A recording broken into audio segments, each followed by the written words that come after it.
Y ahora pasamos al consejo de la palabra del Señor con Edgar Calderón. Gloria a Dios. Lucas 23:43 dice: Entonces Jesús le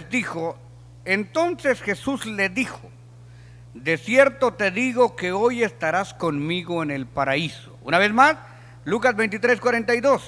Entonces Jesús le dijo, de cierto te digo que hoy estarás conmigo en el paraíso. Sea bendito y alabado tu nombre, Padre.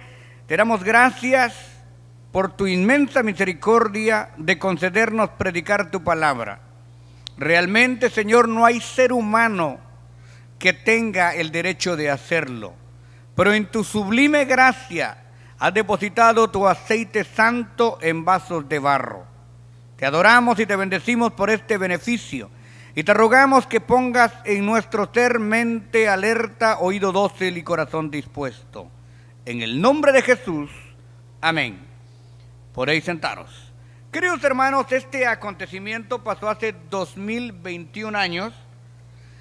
No hay una fecha específica ni del nacimiento ni el día de la muerte. Por eso es de que las personas celebran unas veces la Semana Santa en el mes de marzo y otras en el mes de abril.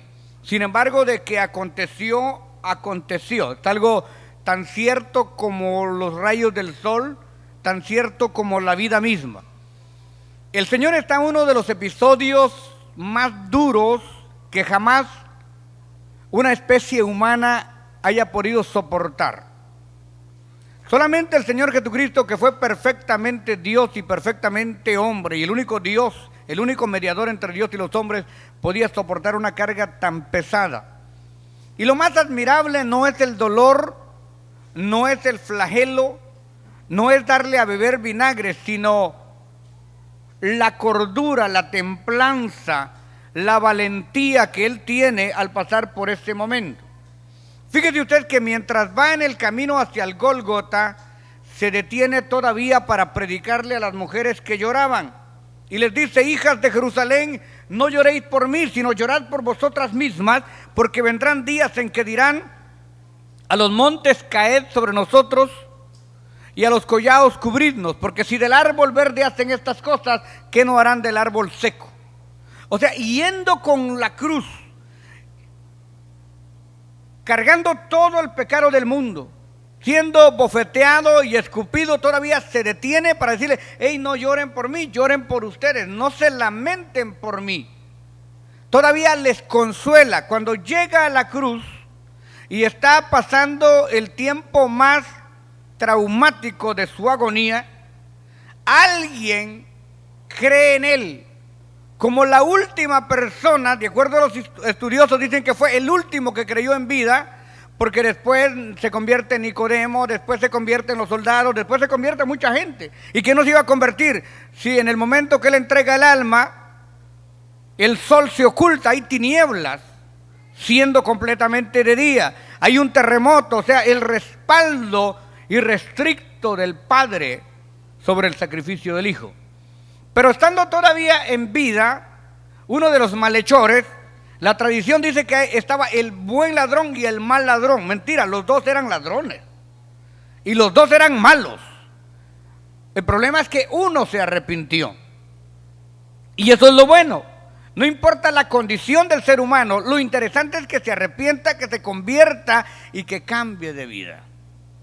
Pues el que se convierte le dice: calla, nosotros estamos aquí porque nuestro delito amerita afrenta, pero este no ha cometido ninguna ofensa. Y luego se dirige al maestro diciéndole: maestro, acuérdate de mí cuando vengas en tu reino. O sea, el hombre se convierte, el hombre cree en él sabe lo que ha hecho, pero sabe que Jesucristo es completamente inocente.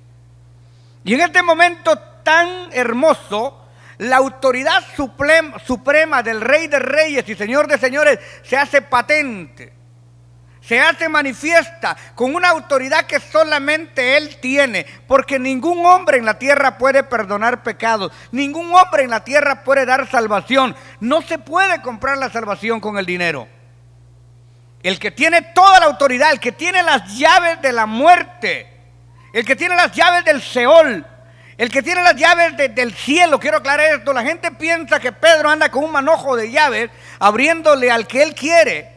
No, la llave tipifica autoridad para predicar la palabra, para que por Jesucristo la gente pueda entrar al cielo. El que tiene la llave de la muerte y de la vida es Cristo Jesús. Y el que tiene la autoridad, le digo, de cierto te digo que hoy, no mañana, hoy, ahora mismo, estarás conmigo en el paraíso. Aquí muchos malos entendedores que canalizan el agua a su molino para sentar un pretexto, tergiversando el texto, lo leen de esta manera. No voy a mencionar las corrientes teológicas porque usted ya los conoce. Los que no creen en el cielo y no creen en el infierno, los que no creen que Jesucristo es el único mediador entre Dios y los hombres, los que toman una parte del evangelio y tristemente salieron del verdadero evangelio, lo leen de esta manera, poniendo coma donde no existe coma. Y ellos lo leen así. Entonces Jesús le dijo, de cierto te digo, coma, y hacen una parada, hoy estarás conmigo en el paraíso. ¿Ven cómo cambia todo? Con una coma. ¿Con cuánta razón el Señor Jesucristo dijo que ni una jota ni una tilde perecería? ¿Con cuánta razón el Señor Jesucristo dijo que toda la palabra tendría que estar como está escrita? Moviendo una coma nada más. Leen ellos. Entonces Jesús le dijo, de cierto te digo hoy. Y ahí cambia todo. Estarás conmigo en el paraíso, como que si fuese en un futuro. Y muchos han ido al infierno creyendo que no lo existe y abrogando la oportunidad de ir al cielo con Jesucristo. ¿Cómo cambia todo? Con una sola coma. Así que uno tiene que tener cuidado en el lugar donde uno se congrega, a ver si realmente se está predicando la palabra, porque un poquito de levadura echa a perder toda la masa, dice el apóstol Pablo. Porque una sola cosa tan insignificante puede cambiar el rubro de la historia.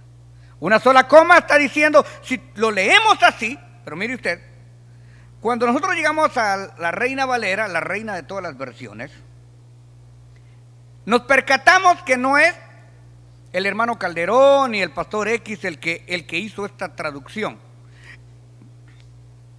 Perdón. Esta traducción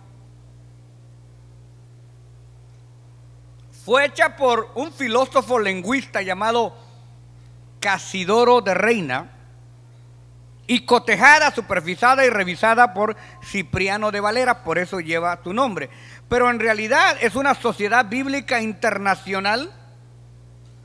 En la versión 1960, no cualquiera podía, si no tenía la autoridad bíblica internacional, de revisar los manuscritos originales, la copia de los códices, alterar ni cambiar nada. O sea, más de 60 lingüistas están de acuerdo en la traducción Reina Valera 1960. Para que después salga alguien por ahí, Dios habla hoy, el nuevo mundo de las escrituras, qué sé yo, la versión moderna internacional, hasta versiones satánicas que hoy se venden en las librerías cristianas. Hoy prácticamente cualquiera puede tener una Biblia. En cierta oportunidad llegó alguien a visitarme y me dijo, Calderón, tengo la sensación del momento. Y le digo, ¿cuál? Salió la versión chapina de la Biblia. Ah, bueno, le digo, muéstramela. Y dice, agarren la onda, muchachos, vamos a pescar. Versión chapina de la Biblia. ¿Vas a ir a Jerusalén hoy? Nel. ¿Qué es eso? ¿Qué es eso? ¿Vamos a orar? Simón. Hermanos amados, ¿a dónde hemos llegado?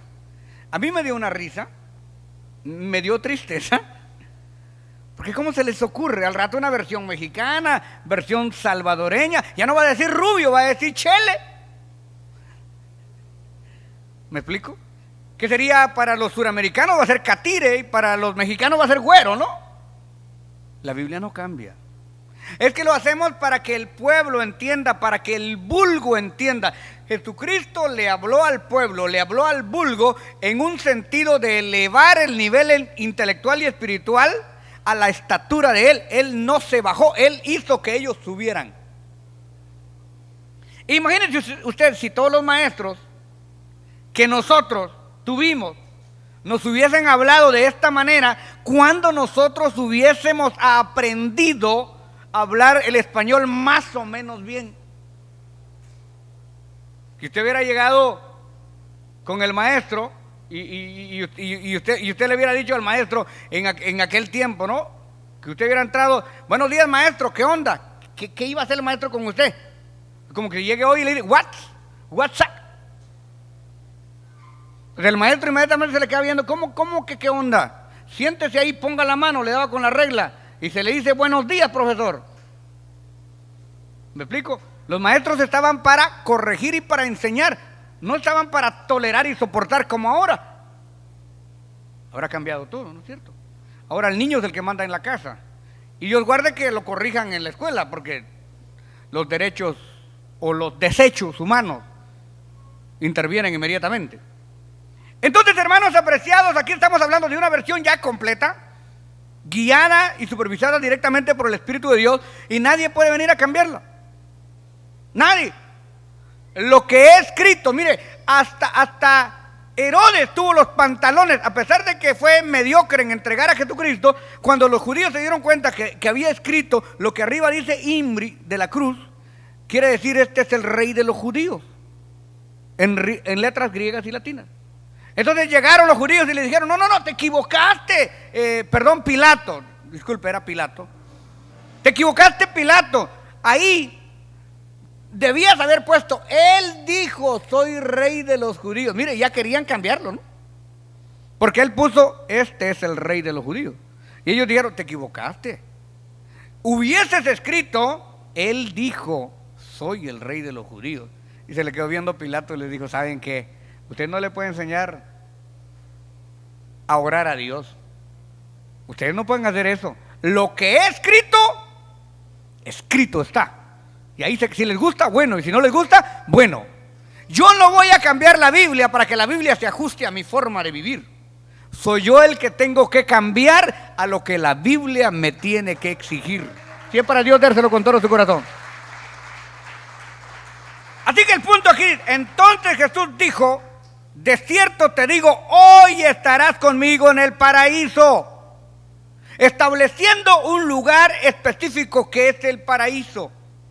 El paraíso comienza en el libro de los orígenes del hombre y del universo, en Génesis, cuando el hombre era básicamente inmortal, cuando lo único que tenía que hacer es obedecer, pero obviamente ya había un plan de Dios, un plan de redención. O sea, a Dios no le tomó por sorpresa la caída, ya estaba establecido que esto iba a pasar, porque en realidad lo que Dios quería era sustituir la tercera parte de ángeles que se había venido con Satanás, y él pudo haber soplado así y que se criaran otra vez, pero él quiso darles una lección a los demonios que se habían caído y también una cátedra a los que se habían quedado con él, creando criaturas imperfectas que a través de su propia decisión con libre albedrío pudiesen adquirir la perfección, porque los ángeles pecaron sin conocer la carne. O sea, mire, ¿por qué Dios es tan benigno con nosotros? Porque todo pecado que nosotros cometemos, lo cometemos en carne. Y todo pecado en carne, por el sacrificio de Cristo, es perdonado. Lo que Dios no permite es el pecado en el espíritu. Por eso es que dice que la blasfemia contra el espíritu no puede ser perdonada. ¿Y qué es la blasfemia contra el espíritu?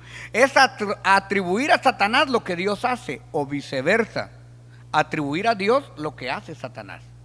Es torcer la escritura. Esa es una blasfemia contra el Espíritu Santo. Es decirle, hermano Armando, dice el Señor cuando Dios no ha dicho nada, lo estoy diciendo yo. Esta es una blasfemia contra el Espíritu Santo. Dice el Señor que te cases conmigo. ¿Cómo no? Dice el Señor que me des $10,000. Ajá. Hace algunos años vino un muy conocido predicador de Guatemala Y yo era evangelista en ese tiempo y me mandó a decir con mi camarógrafo que Dios le había dicho que Dios tenía una bendición muy grande para mi vida, pero que yo tenía que ofrendarle $10,000. Y yo le dije al hermano, pues que gracias a Dios por esa bendición, ¿no? Pero dígale al hermano fulano que si Dios le habló a él, me va a hablar a mí también. En primer lugar, porque no tengo los $10,000. Pero si Dios dice y me confirma, yo se los consigo, pues. Pero si Dios no me habla a mí, ¿cómo que solo a él le va a hablar? Entonces Dios nos habla a todos por la Escritura, porque la Escritura es la palabra profética más excelente, lo que dice el apóstol Pedro. Es que Dios nos va a hablar ahí. En vez de andar buscando profecía, deberíamos de leer la Biblia. Bendito sea su nombre, porque aquí está el pasado, el presente y el futuro.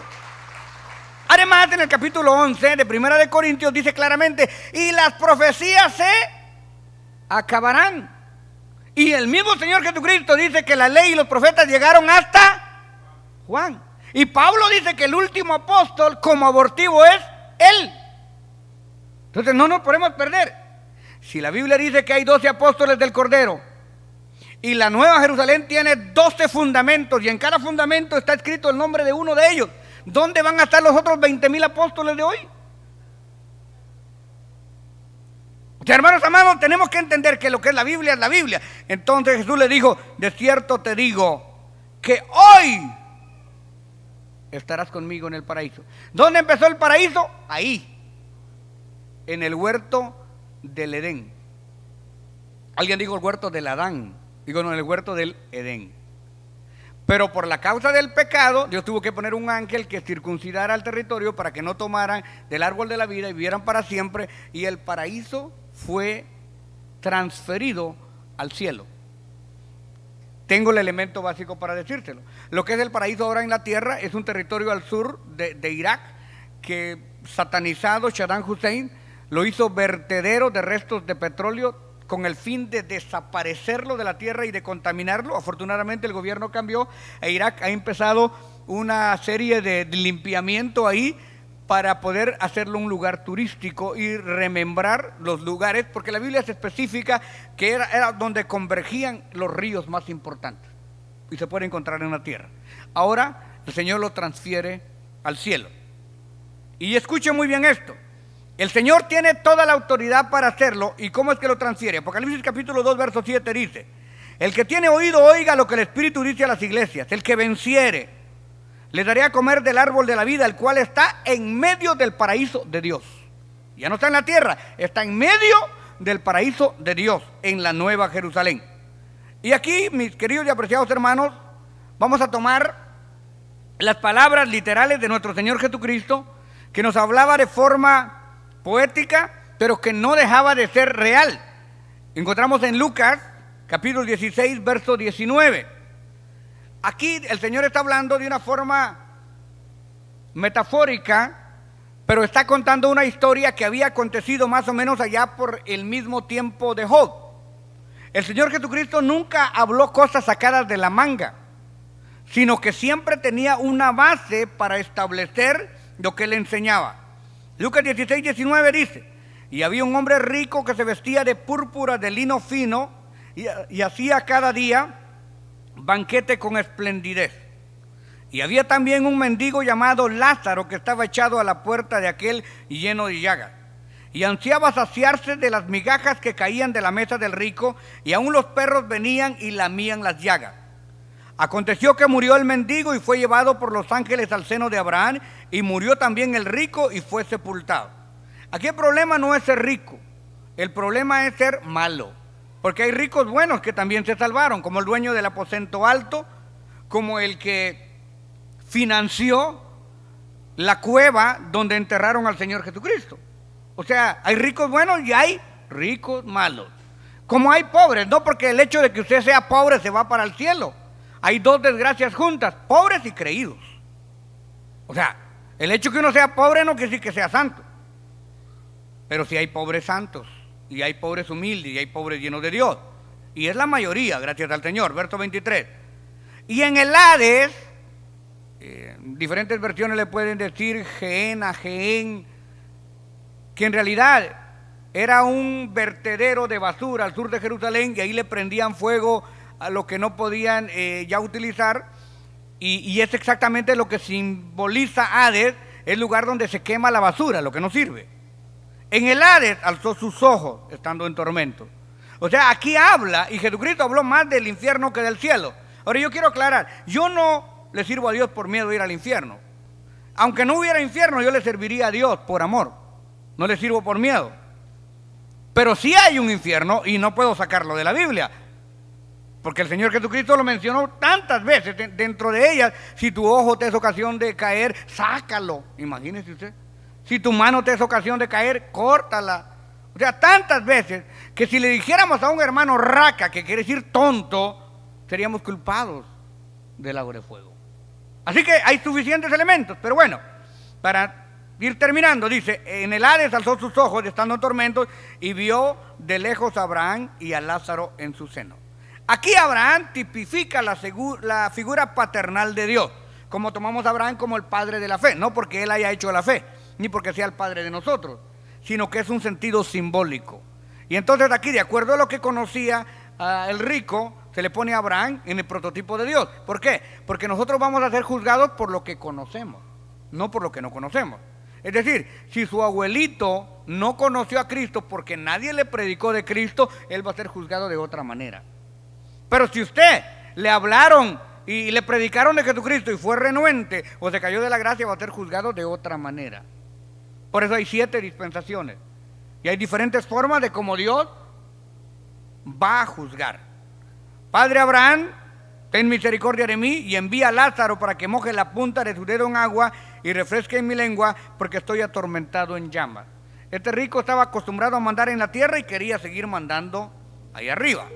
Pero Abraham le dijo, acuérdate que recibiste tus bienes en la vida y Lázaro sus males, pero ahora estés consolado aquí y tú eres atormentado. Además de todo esto, hay una gran cima que está entre nosotros y vosotros, de tal manera que si quisieran pasar de aquí allá no pueden, ni de allá para acá tampoco pueden. Esto es muy importante porque hay gente que dice que habla con los muertos, que le pague unos dólares, que le trae a su abuelita, que viene alguien que le trae sueños, y que se fue al infierno y que se tomó fotos allá en el infierno y que vieron a alguien y le tomaron video. No sé si ustedes vieron unas publicaciones que hicieron que le tomaron una foto al hermanito Julio Elías y que lo vieron allá en el infierno. Yo no sé quién le dejó meter cámaras allá abajo, ¿no? Para tomar fotos y mandarlas a la tierra. ¡Qué terrible! Nosotros no podemos hablar con los muertos y ni el Señor Jesucristo le va a estar prestando los muertitos a cualquiera que lo invoque. Lo que vienen y se manifiestan, sí se manifiestan y hablan como el abuelito y como la abuelita, son demonios, no son ellos. Y dice, a fin de que no vengan ellos aquí a este lugar de tormento. Verso 29. Y Abraham le dijo, tipificando al Señor Dios Todopoderoso, a Moisés y a los profetas tienen, traduzcamos a Moisés, parafraseemos, y a los predicadores tienen, porque en el Antiguo Testamento eran profetas, ahora son predicadores. Entonces dijo, no padre Abraham, pero si alguno fuere de entre los muertos se arrepentirán. Mas Abraham le dijo, si no oyen a Moisés y a los profetas, tampoco se persuadirán si alguno se levantare de los muertos.